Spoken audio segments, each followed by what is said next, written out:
Sweden can be an amazing country, but it can also be one of the loneliest places to live. Here's what I mean. I came across a post from an international student on Reddit. She wrote, "I feel like Sweden has taken away my happiness and energy. I feel empty, lonely, and sad." Sadly, her story isn't unique. Loneliness is something both Swedes and internationals struggle with. About 1 in 4 people in Sweden report feeling lonely or isolated, and it's especially common among young adults.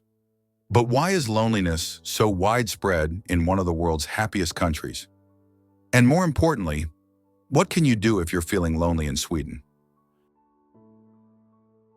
I have been living in Sweden for close to a decade, and one thing that surprised me when I first moved here was how loneliness was common in a country with such high quality of life.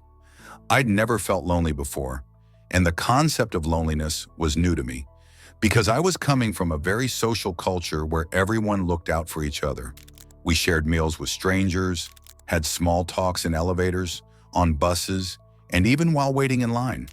If a neighbor hadn't been seen in a few days, someone would always check in.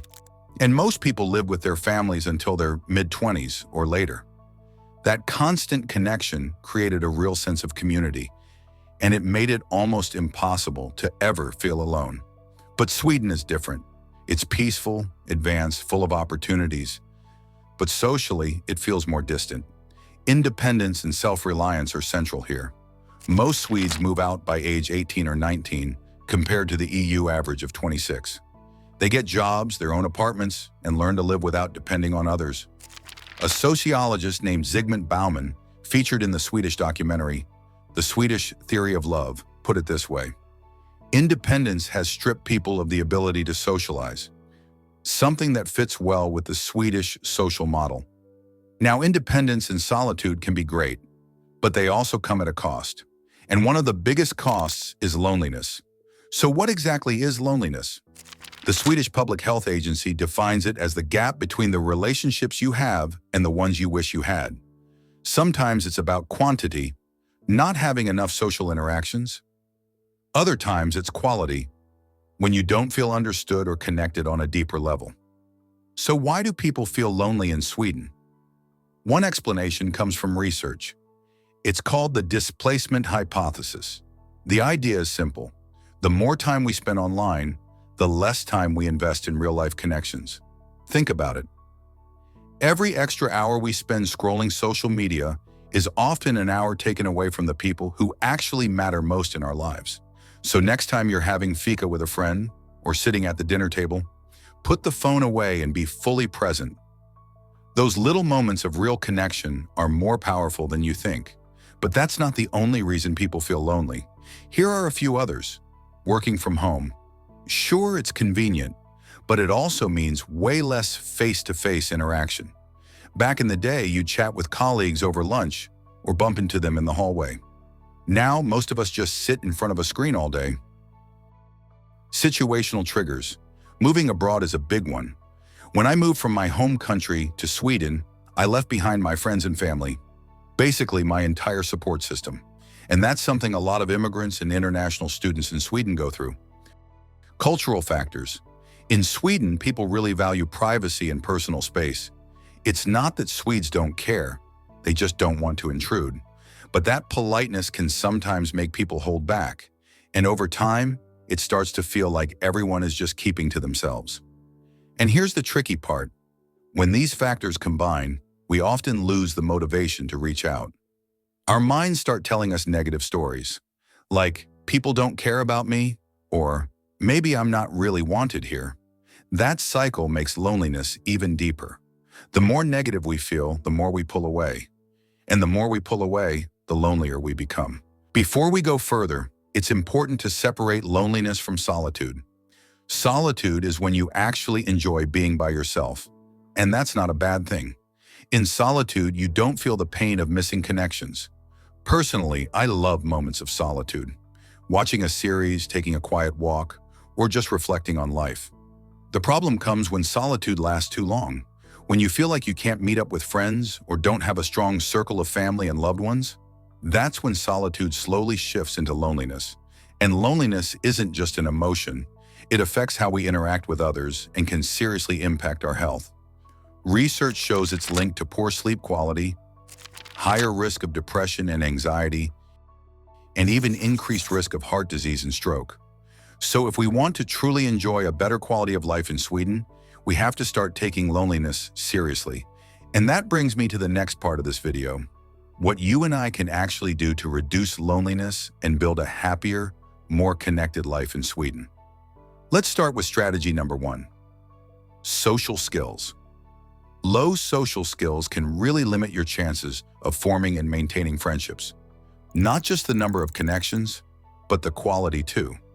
And when that happens, isolation sets in, and eventually loneliness. That's why it's important to build social skills. And I get it. Maybe you don't feel like you have them. That's fine. The good thing about skills is that they can be learned. When I first arrived in Sweden, I had to learn some myself.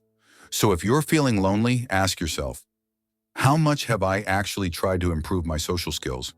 It doesn't have to be complicated. Go online, borrow a book from the library, or find resources on how to build your social skills. Start small. It will help a lot with your loneliness. Next, we have strategy number 2, which I like to call the first to initiate rule. People around me often think I'm naturally friendly and open, able to talk to strangers easily. But that's far from the truth. What I do is remind myself every single time that everyone is friendly but reserved in Sweden, so I should be the one to start the conversation. So when next you're in the elevator, in class, or buying a cup of coffee, assume the person next to you is friendly and be the one to take the first step to start a conversation. Say hi, ask a question. At first it might feel strange, but the more you try, the easier it gets. Focus on positive thoughts. One thing loneliness often brings with it is negativity. You start misinterpreting social signals, thinking things like, they don't want me there, or what if I say hello and they don't say anything back? Here's the thing, you need to train yourself to see the good in things, until you have actual evidence to think otherwise. Practice mindfulness, be aware of your thoughts, and be kind to yourself. When you're kinder to yourself, reaching out to people becomes much easier. Number 4, connect through shared interests. One of the best ways to beat loneliness in Sweden is to connect with people who share something meaningful with you, whether that's a hobby, your values, faith, or your cultural background. You could join a book club, international community groups, a language cafe, or even online forums for people from your home country. When you have that common ground, conversations feel easier, and friendships tend to grow much faster. And the last strategy, which I also think is the most important, practice selflessness. Something that isn't too common here in Sweden is people practicing selflessness. It often feels like everyone is focused on themselves, and that can create a lot of sadness. But here's the thing, helping others doesn't just make them feel good, it actually boosts your own happiness too. Research shows that even one small act of kindness a day can release the feel-good chemicals in your brain. So this last strategy isn't about focusing on yourself. It's about focusing on others. Start with one act of kindness a day. It could be as simple as checking in on your Sambo or spouse during lunch, asking a classmate if they're okay because you didn't see them in class, helping a stranger who looks lost, or reaching out to a friend who might be struggling, just to listen. These little things go a long way, and over time, you'll notice they not only reduce your loneliness, but also help you build deeper connections. So that's it. If you're feeling lonely here in Sweden, don't beat yourself up. Notice your emotions, accept them without judgment, and take action. And if you're really struggling and need to talk to someone, I've added a link in the description to 1177, Sweden's healthcare service, where you can find support. I've also included a link to the Public Health Agency's national strategy on tackling loneliness in Sweden, if you'd like to read more about what's being done. Thanks for watching.